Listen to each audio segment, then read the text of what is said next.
Okay, so you came in today and you Mhm. said, let's each come in with a topic that the other person is not ready to address. Yeah. Let's just bring it, right? Okay. Do you want me to go or do you want I to go? got my topic, you got your topic. I think Yeah. I would like to invite you to go first, actually. Okay. So, without too much detail, the question is this: what's gotta fucking go? And here's what I mean by that. So, for me, recently I caught myself being more committed to my struggling good guy identity than actually serving people from my highest place of power. So, the question that I have for you is what are you holding on to? Some story, some pattern, some comfortable limitation, some kind of identity that you know is keeping you from getting to the next level and has got to fucking go. Did you ever see one of those pod containers that people used to move? Like Yeah. they're these like and like my neighbors have one that's been in their yard for a year. I got one of those with all those things in it. Okay. What's the first thing going in? I'm prone to exaggeration and the imagery comes quick and fast to me. But there are a bunch of things I've been dragging around since childhood and that have just gotten reinforced and worked on. Like I've done my therapy, I know all of them. If only that were the answer. One of the big ones for me, um, I'm trying to think which one I want to choose. Uh, one of the big ones for me is this is hard, right? When I do those energy audit exercises and I look at the thinking patterns that are really massive energy drains for me, Mhm. one is this is hard for me. Then this being success. Like Mm, success is hard. Success is hard for me. For other people, it's not that it's not possible. It's just like, oh, but it comes so naturally to other people. For mm, me, it's hard. And I've been carrying that since I was a kid. okay. So help me understand what you mean by success. What's your working definition of success? And when you answer, I think it would be helpful if you frame it for what you think success is for other people. Or is it the same definition for you as for other people? When I was a kid, success was doing well in school. Okay. Right? I had ADHD growing up, didn't know I did. So in order to get average grades, I had to work. I would spend hours locked up in my bedroom studying. Hours. I would read and highlight everything I read and write notes, but my notes were so copious. I had to highlight those and write a second set of notes. And I did that. And it was great. It got me into Duke University, got me into graduate school. It got me to graduate cum laude. Like it got me things, but so I'm capable of success, right? But it was so much harder. My husband, I'll give him as a contrast, was the guy who was a star athlete, would fall asleep in class, and then the teacher would be like, Leon, and he'd wake up and he'd go, the answer is blah, blah, blah. Right? So, like the star Yeah. athlete who's been reading since he was 18 months old, everything was easy. Okay. Success right now is a couple things. This is tied to another one for me. Um, it's being paid for the value I bring into the world. Mhm. Right? Because people and I recognize the value I bring into the world, but getting people to go, oh yeah, no, I'm totally willing to invest in that for many years was so difficult. And then Mhm. the newest one for me is understanding how to scale my business so that it can have the impact I want it to have while providing a really good like means of earning my life Mhm. and the freedom that comes with that. I know it's totally possible. This week I've been in a room with like multi-exit entrepreneurs, people who have sold their companies for 8, 9 figures multiple times. It's not that it isn't possible. Mhm. I'm just like, you make it look so easy. And for me, that would be so hard. I don't Mhm. even know where to start. And Mm. I think that idea that we have when we talk about success for other people, we see it mine doesn't originate from Instagram, right? From social media, but I think social media gives this idea to people that success, whatever success is for you, having a great marriage, being a good parent, having a fantastic business, having self-confidence, right? Um, that those things are so easy for other people because that's all that they're broadcasting into the world. Oh, yeah. And then as the individual who's actually doing the work in the moment and who's trudging through not just figuring out what physical steps you need to take to get there, but the harder work, which is how you dismantle, how you recognize, dismantle, and replace what's playing in your head. That's so hard. Mhm. So I have two questions, and I want to lean into the second one, which is, do you believe that people look at you and go, success is easy for her. It's hard for Absolutely. me. Absolutely. Why do you think people look at you and think that your success was easy? Way back in the day with the first iteration of my business, because my website and my social media presence was on point. Oh, And I okay. would tell people, I think it was so funny. I was making no money in the first version of my coaching business, none. I had no clients or a few clients that I clawed my way to get to pay me, like penance to work with. Uh, People were convinced that that's what I spent my time doing. And I would correct them. I correct people all the time. Now, what it is, it's the website, it's all those things. That's fine. I um I show up in the world very confidently.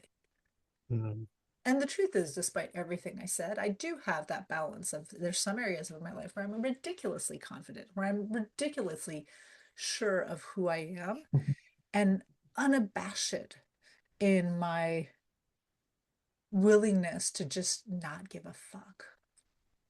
Right? And when especially the women I work with see that, where they feel like that would come at such a big cost, mhm, it looks easy. And I have to remind people, if you'd met me 10 years ago, you wouldn't have seen the same person.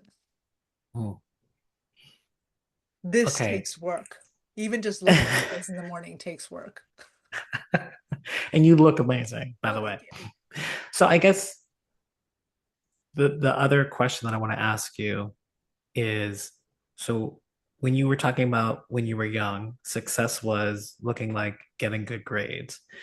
And the way that I heard you name why it was difficult for you was because you had ADHD. Mhm.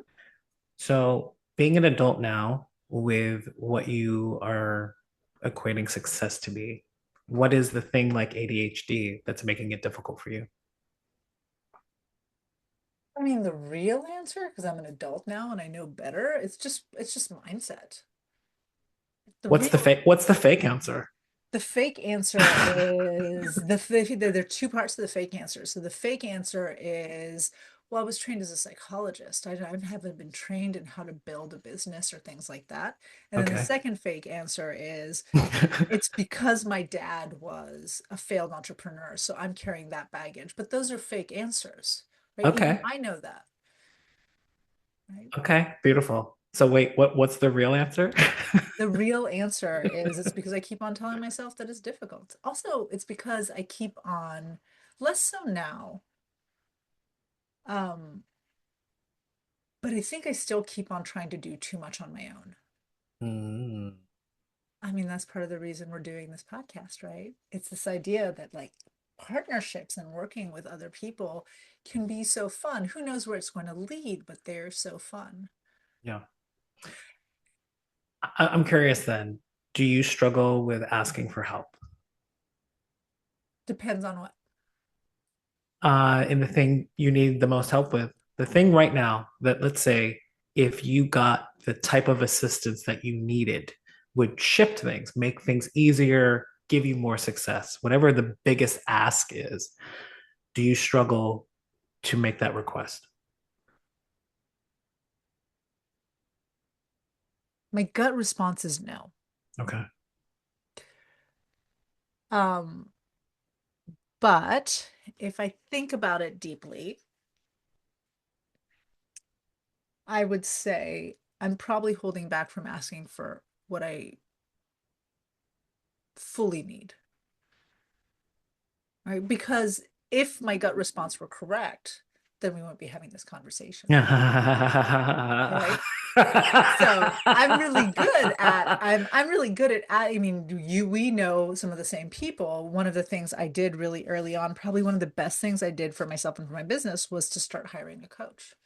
And I Mm, hired a coach at a time where I don't think I know I didn't have the means to hire a coach, mhm, but it was an investment. mhm, And then I hired better and not better and better because my first coach was actually amazing. I hired different coaches who came at different price points. mhm. Um, that's asking for help, right? That's stepping into the arena and realizing I can't do it alone. I need somebody who's going to help me strategize, who's going to push me through, who's going to talk me out of my, like when I get in my head. And when people ask me what I use a coach for, I would say that's 90% of it is to help me not get lost in the labyrinth of all the things I know to be true, Mhm, right? All my self-limiting beliefs. mhm. Um, which by the way aren't like you suck, you whatever. It's more like, wow, you're so powerful, but like things are hard.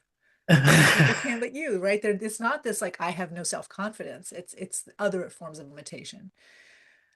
I have surrounded myself with people like you. I've surrounded myself with in the last 2 years with other professionals who we are constantly thinking and dreaming big together.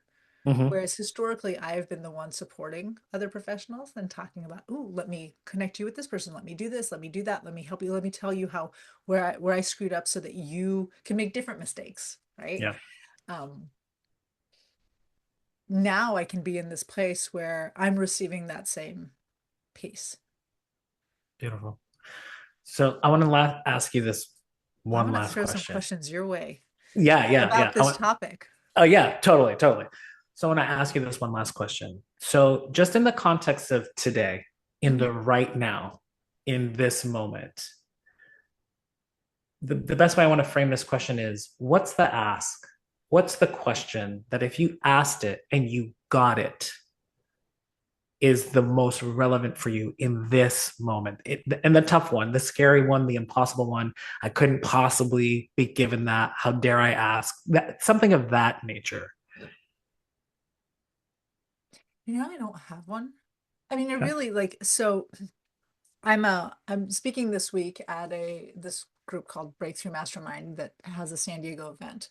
As I said, it's a room full of ridiculously successful entrepreneurs Okay. who come from all different spaces, but from what I can gather, they're operating in the seven, eight, or nine-figure realms. They are building things, they're looking, and as a presenter, I got the opportunity to mastermind. So Yeah. get to ask one question, people ask you a bunch of questions, and then they throw out advice, which you and I know that's not our style to throw out advice. It's really interesting.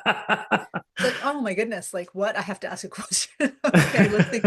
And so my question was to them, it was, I realize I don't know how to 10x. And what I meant by that is I don't even know where to start thinking about what it looks like to 10x my business. I'm really good at doubling, quintupling, like 2x, 5x I can do, but what 2x and 5x is in business or in a career is it's more work for Mm, more output. It's more time for more output. It's more money for more output. So it's a linear transaction.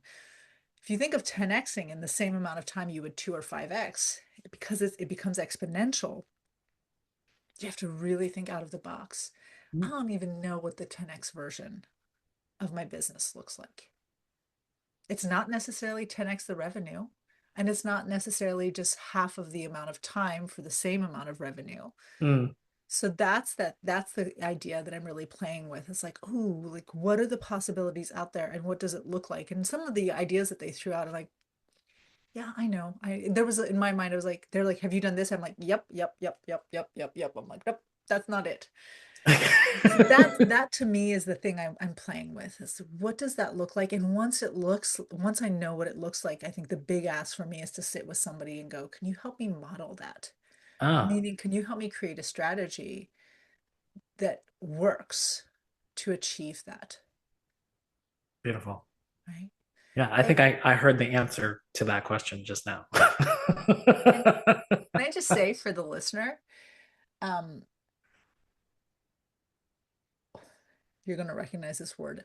What I do is what I love, Hmm. and what I do is what I believe in, right? Hmm. So to me, my business, it's not a job, and it's not just a career for the sake of a career. Hmm. It's it's so much like for the world, it's an opportunity to support a change that I want to see in humanity and in society.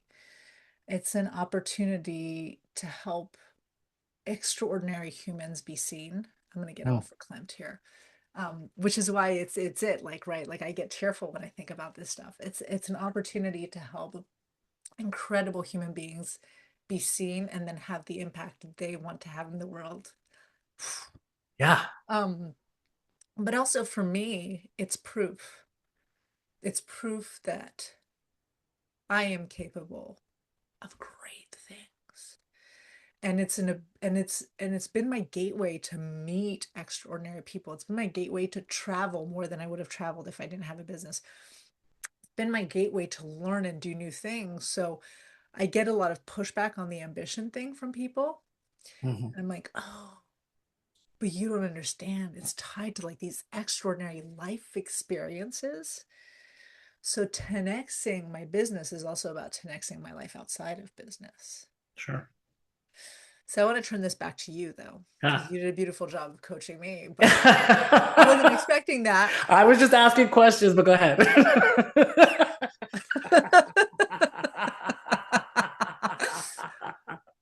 um, but you started talking about the thing you need to let go of. So can you repeat it? Because it was a long time ago now. Yeah.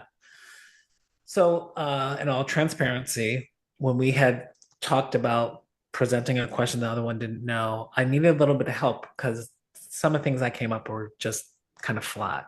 And so I just talked about myself, and AI kind of helped me get to this. Oh, you have this struggling good guy identity, partially born out of my starving artist mentality that somehow, because I'm an artist, I can't expect to make money or have riches or have wealth. Like that there's more admiration or honor or integrity being a starving artist. And that's manifested into every way that I've served in leadership. So as a powerful coach, part of me, it goes, well, you can't ask for this much money, or you can't picture your business being of this value because that goes right against your struggling good guy identity. You won't be that person any longer. And the problem is not so much with me as it is my clients are suffering then because I'm not delivering $1 million experiences or sessions because I don't believe that I'm worthy or deserving of it. That's bullshit. That's got to go. I'm really hopeful that this conversation is also if I'm walking my good guy up to the ledge that we push her off and let her tumble a bit. So that's what's up with me. Oh my goodness, I have so many questions. Mm-hmm. Because there are two pieces of what you're talking about. It's the struggling and the good guy. Okay, so of those two pieces, which is the one you're most tied to?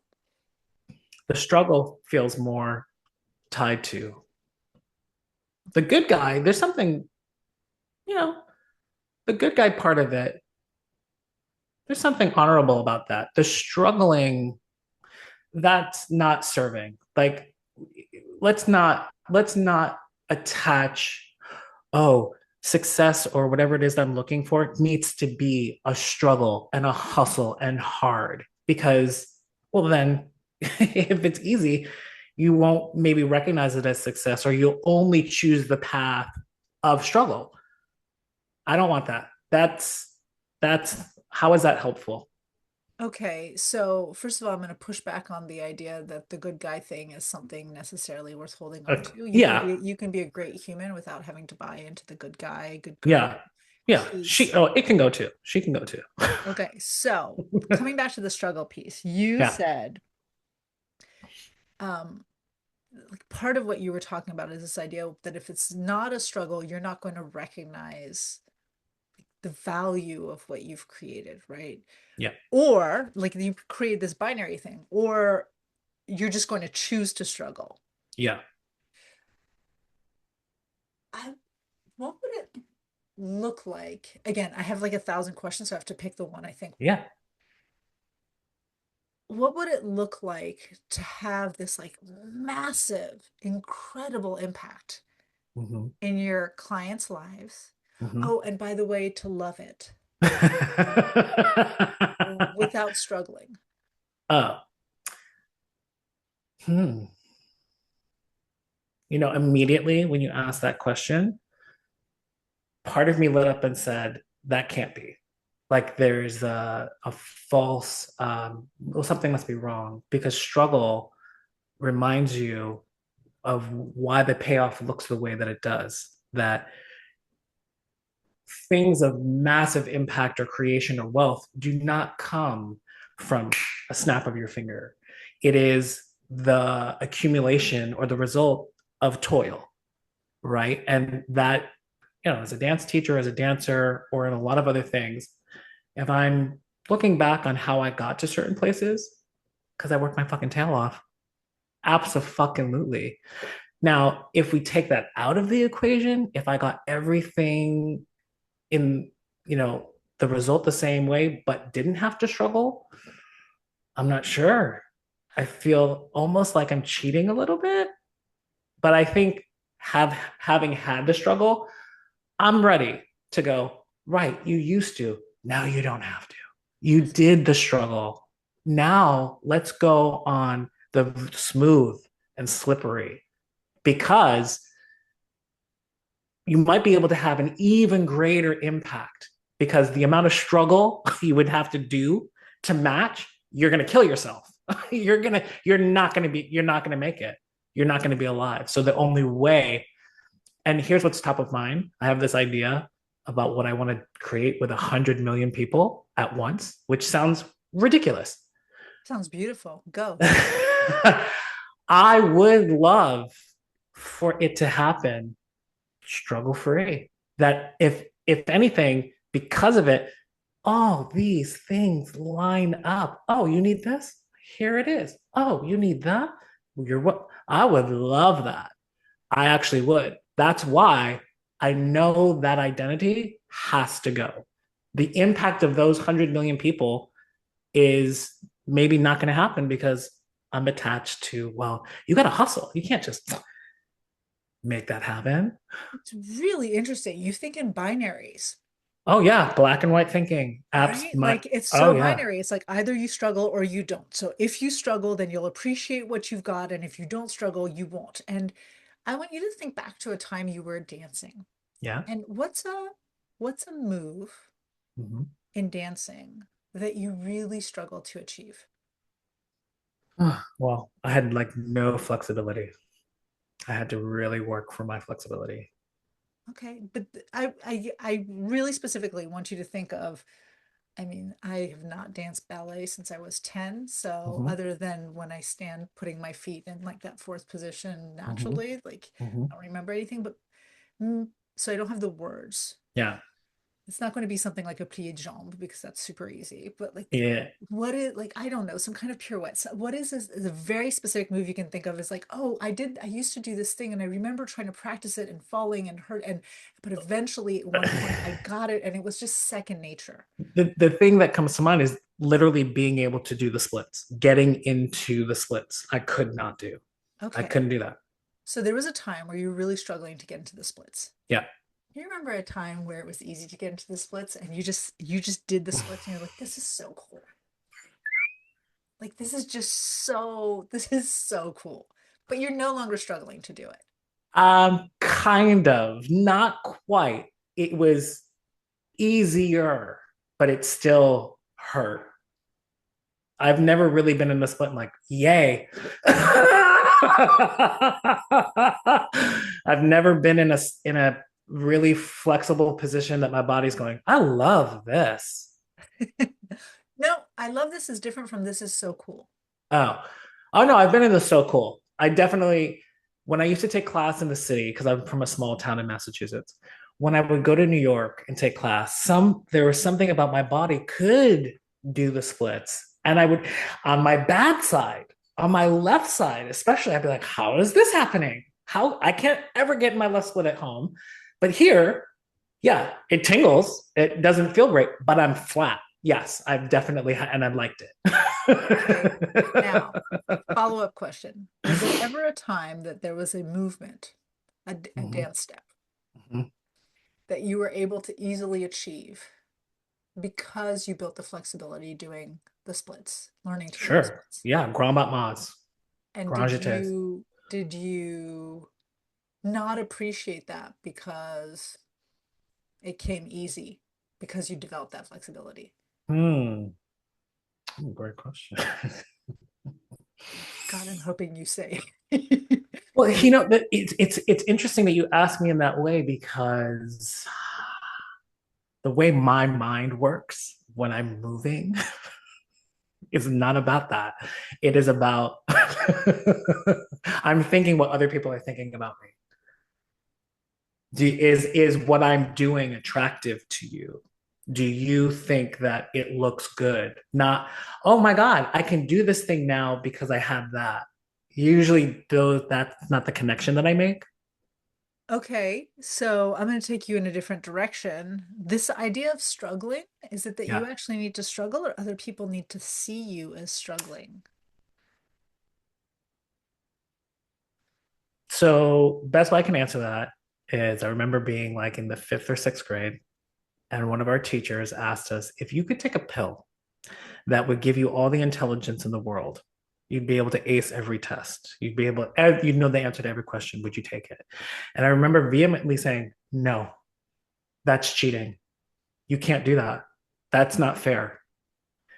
And so I recognize as an adult now, even as this is the modus operandi that I had of creating my dance career.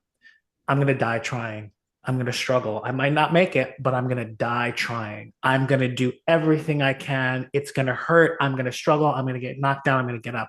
I built the idea that it has to look that way. It's going to look that way. Do I need people to? I would prefer people looked at me and go, oh, there is no struggle. It's effortless for him. I would love for people to view me going, that's success. He doesn't, it's so simple. That's what I would love. So I did my best to hide the struggle. I didn't want you to see me struggle. No. Okay. I'm going to break the third wall for a second. Yeah. Because if you're listening to Derek talk, I'm curious, like, what is it that you're going through right now? What is it that you're doing where you're like, it has to be hard to be valuable. It has to Mm-hmm. be hard to be real. Mm-hmm. And to be caught in that bind of two places, one, telling yourself it has to be hard to be valuable, but then feeling like you have to make the world believe that it's super easy. That sounds exhausting. It was. I mean, you're talking present. It is. Because you say you're still in this space. It sounds exhausting. Yeah, it's different now. There's definitely a shift because part of me enjoyed it. I could tell you as a dancer when I was blistered, when I was bruised, when I was tired, when I was sweaty. At the end of the day, it was rewarding because it meant I couldn't give anymore. And I had an attachment to exhaustion, meaning unless you fucking kicked your ass all over the floor and you cannot move, you didn't work hard enough. And the reason why other dancers are better is because they push themselves further than you're willing to go. And that makes the difference. It's not talent, it's work. It's work ethic that will make the difference. Part of that's true. Part of it is something that I've made up. So now getting older, and that's the thing, we're talking about the body's ability when you're 15 versus 35. You don't have that same energy. You don't have that same ability. You have to start getting a little bit more realistic. And that's why I don't perform. I'm not even anywhere close. I don't think in those terms. However, in this new endeavor of coaching and creating amazing impact and having wealth, there's old identities that creep in and go, well, you don't think it's possible to just go from here to there. You have to struggle. That's bullshit. I I want to share with you this. Maybe this will put it into context a little bit. Yesterday, I announced for the first time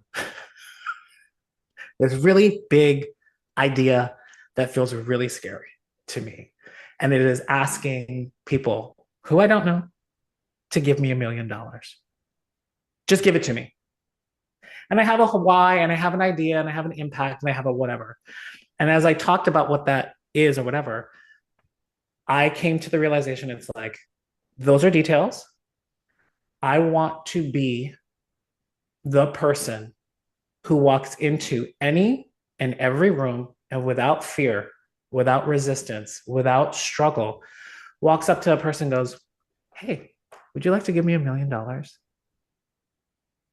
And let that be a starting place. That feels really scary, but I'm also like, that's the fucking why. I'm attached to all the possibilities of the impact I could make with that. And that feels new and weird. And can you help me not struggle with that? Is what I'm really looking to do. I mean, the answer is yes. You'll give me $1 million?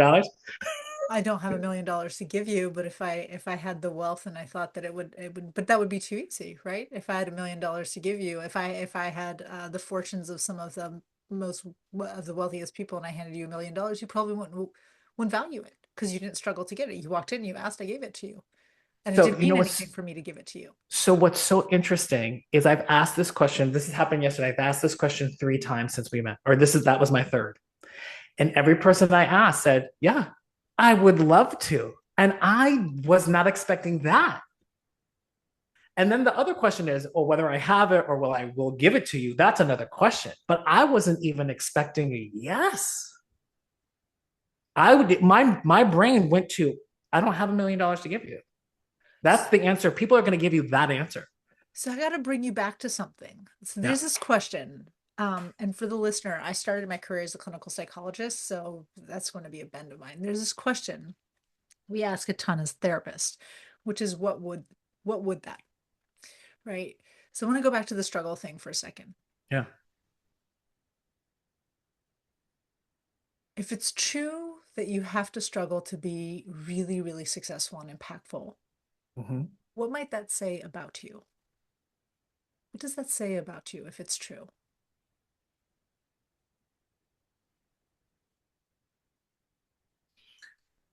That I'm not afraid to work hard, that I won't allow struggle from keeping me to getting where I want.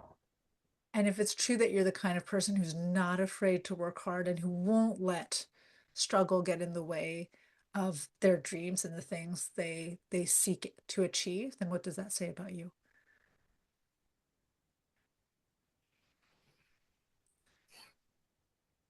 I mean, the first, my mind is shouting that I'm an honorable person, Okay. that I'm an honorable person, and that I can basically do anything. Okay. So you just need to take notes to hold on to this because ADHD. Um, if it's true that you can be massively successful without it being so fucking hard Mhm. to achieve that success, Mhm. what would that say about you? Huh. Ooh. Ooh. Hmm.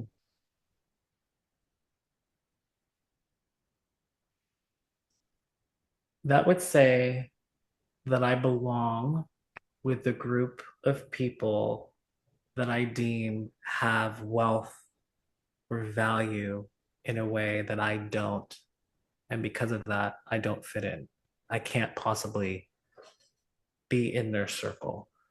But if I could make wealth and impact without the struggle, that's my ticket in. That's my invitation. Okay, these people who have wealth and value, what does it say about them that they have that wealth and value?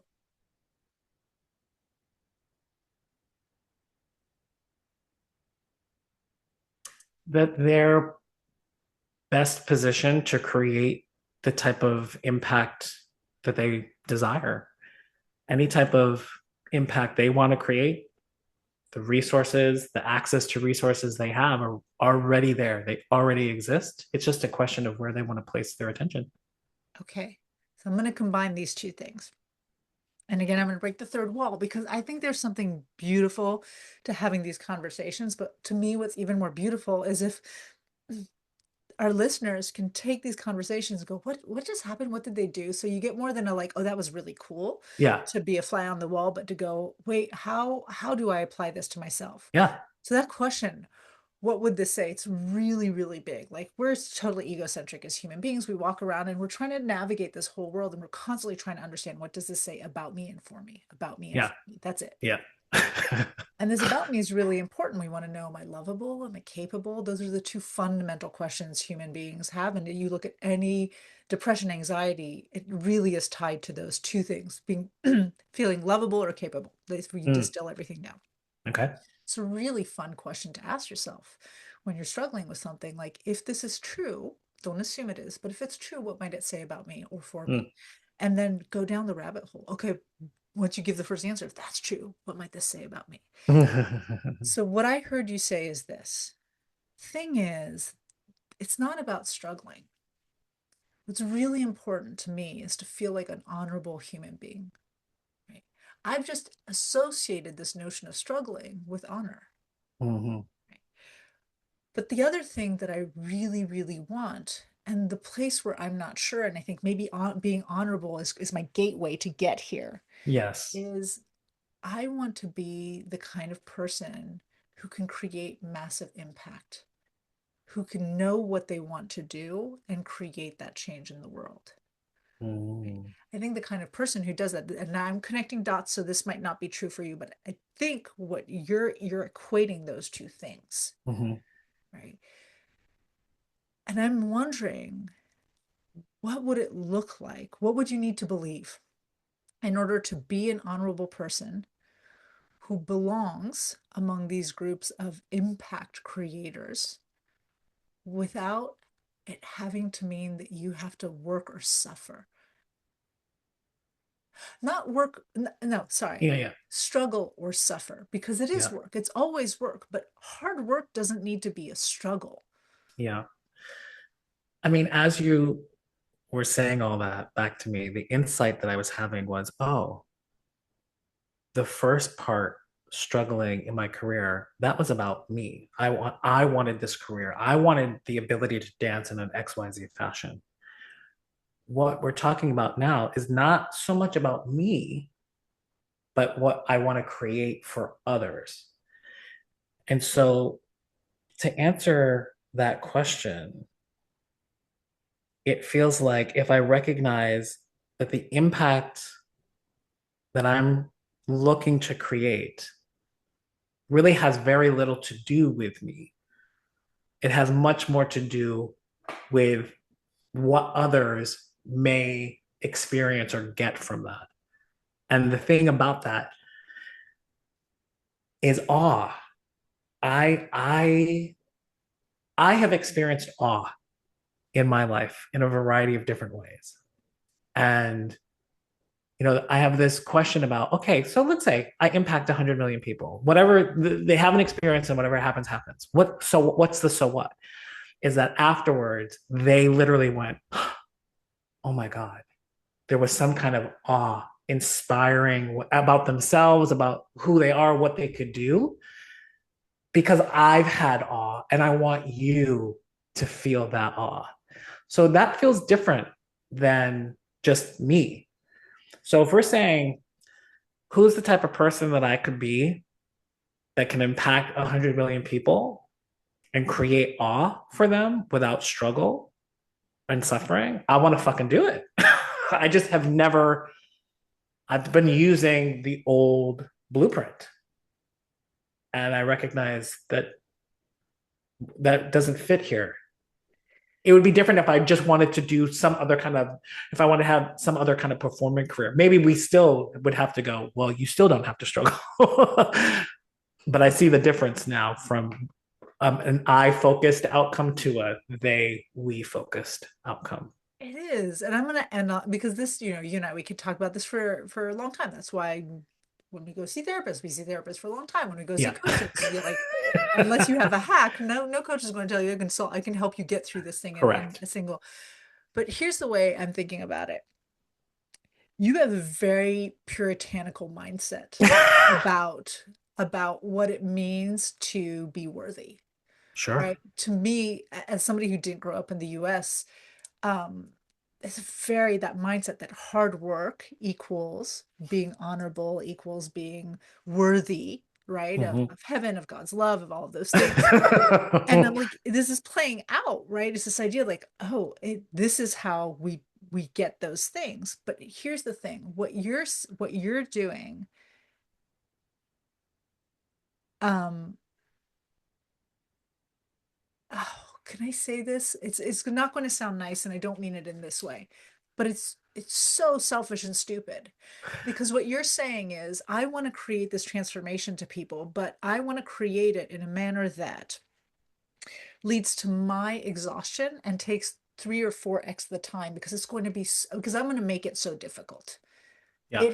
Something that you struggle for through it takes longer. It's more difficult and at the cost of you. And if you can, when you will, let go of this belief that in order to create the impact you want to create, in order to have the value as a human being that you have to struggle, exhaust yourself, suffer in order to have it, then not only will you create that impact faster, but you'll be able to sustain yourself longer. Mm. And I think there are a lot of people out there who do that. They're like, oh, all of this has to come at the price of me. And then they Yeah. create something and then they're exhausted, so they have to stall. And so they're sputtering stops and starts as opposed to saying, what if I found the easiest way to make this happen? And I'll give one last example. So, I have kids. And I don't Yeah. know if you know this nowadays, but when kids don't get the grades that they want in school, they can go up to the teacher and ask to retake the test. Sure. As a Gen Xer, I think that's bullshit, right? I think that's such bullshit. Okay. But I don't discourage my children from doing it because that's the system. Hmm. And so they have figured out a way to make going through the system Hmm. easier. Mm. And my kids are stupid. They'll get like a 98 and they're like, I want 100. And so I'm like, your teacher hates you, just so you know, for making them regrade the whole test so that you can get an extra 2% when it's still an A either way. Uh-huh. But they have bought into the like, I don't know why do I have to make it so hard? I'm going to take this test. I'm going to do my best. But if it's not as good as I want it to be, I'll just take it again and Mm. correct the two things that I know I got wrong. It's not a completely different test and then Hmm. resubmit it. Hmm. And so they're getting through the system with far less exhaustion, Yeah. right? Whereas I had to study 5 or 10 hours. There was no retaking this test for me. If I screwed it. And that was the C I was going to get, and I was going to be happy with it. Right. I just want you to think about that as a reframe. Because what you're saying is your awe, speaking to the people you're serving, your awe, your impact, your benefit has to come at the cost of my suffering. But if that's true, then you don't have the capacity to continue creating that for them. No, I agree. I agree. And I'm thankful that we're having this conversation because the way you're framing it, I'm in a place now, almost going to be 50, that I can hear it differently. If we were having this conversation at 25, I don't know if I would have the room to believe you. And I had a really good friend one time who was trying to tell me about my career and what was possible. And she's like, Derek, I keep getting this thing from you that you just don't, you could go from here to here, but you think you have to make all these stops along the way that you couldn't make this giant jump. And I remember saying to her, of course not. You, a giant jump isn't realistic. It's not possible. You have to go. And now I'm like, that's bullshit. You could, especially now in 2025, you can go from almost nothing or zero to the top in a split second. We live in that reality now. I am probably more open and more ready and willing, especially if there's evidence. Like, let's say after this conversation, someone gives me $1 million. I would be like, oh, fuck. Now we ask for 10. Now we ask for 1 billion because I would see I could impact more people faster with less struggle. Oh, fuck. Mhm. Oh, fuck. Let's do that. I wasn't in that place before. And I have to also start somewhere. And I also have to name what's sticky.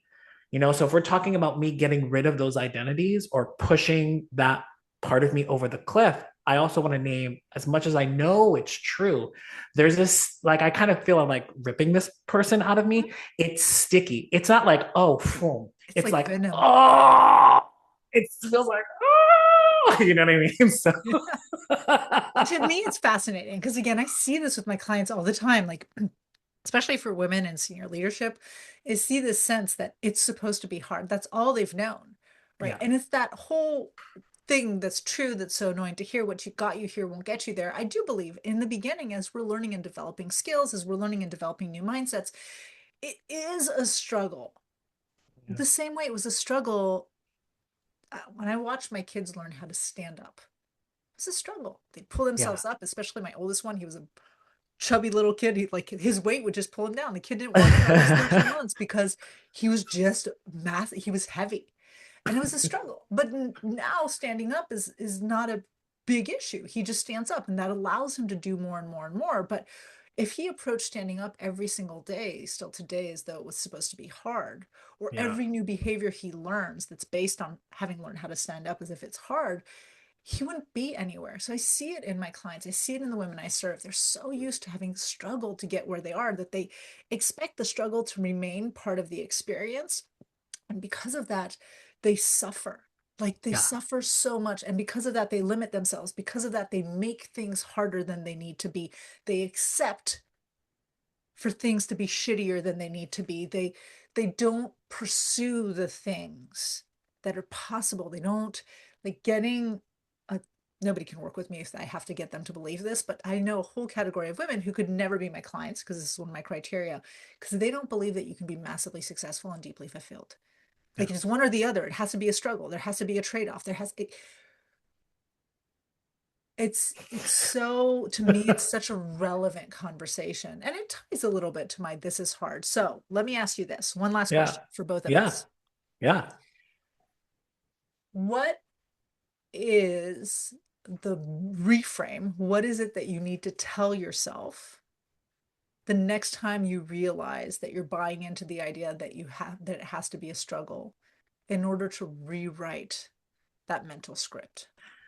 The first thing is that's bullshit. Like whenever I see that identity creeping up or the voice telling me whatever, is it immediate? That's bullshit. Love you. That's bullshit. Like believed you. We were roommates.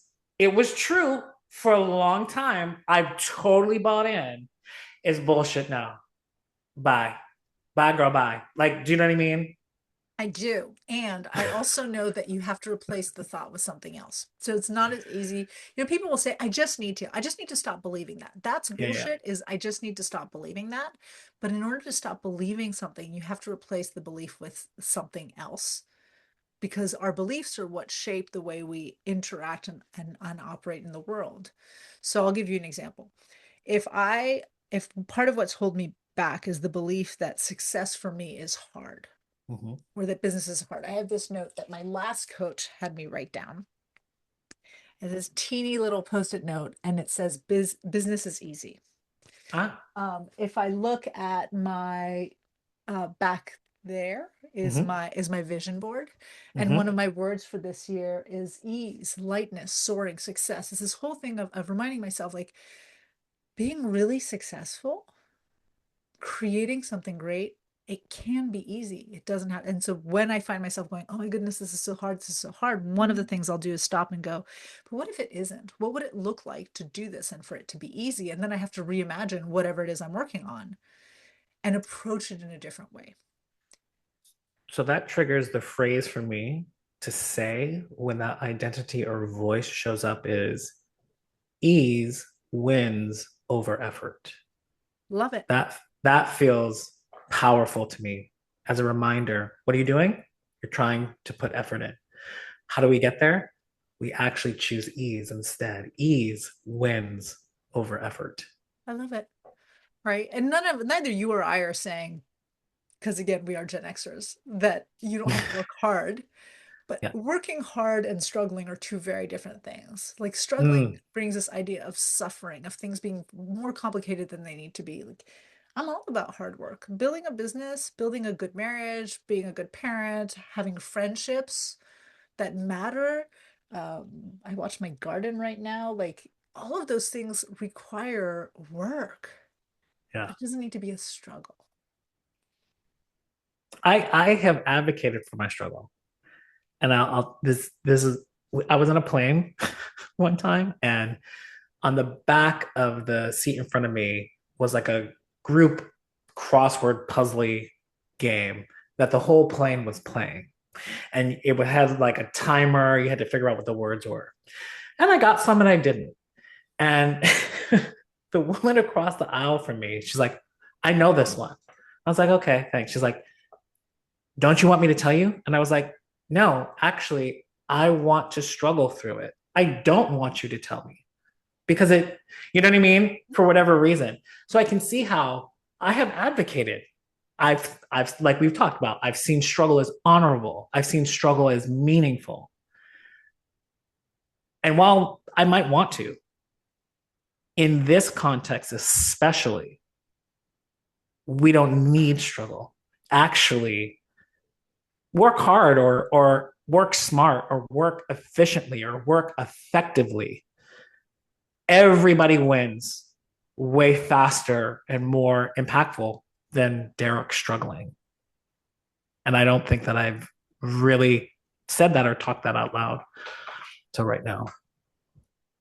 Okay, so I'm giving myself an assignment because I like action, calls to action. So Okay. my call to action is not the word, the saying, although I keep that. Like, how do I make this easy? But between now and the next time you and I talk, for this show, I am going to find one area where I'm making life more difficult, and I am going to simplify it as much as possible.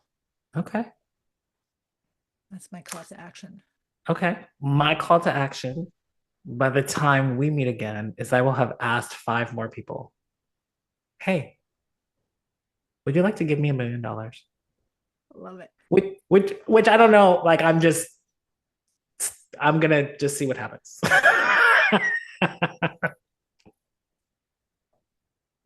Okay. Well, that's it for today, right? Pardon? That's it for today. Oh, that's it for today. For right now, Yeah, yeah. We're for good. right now.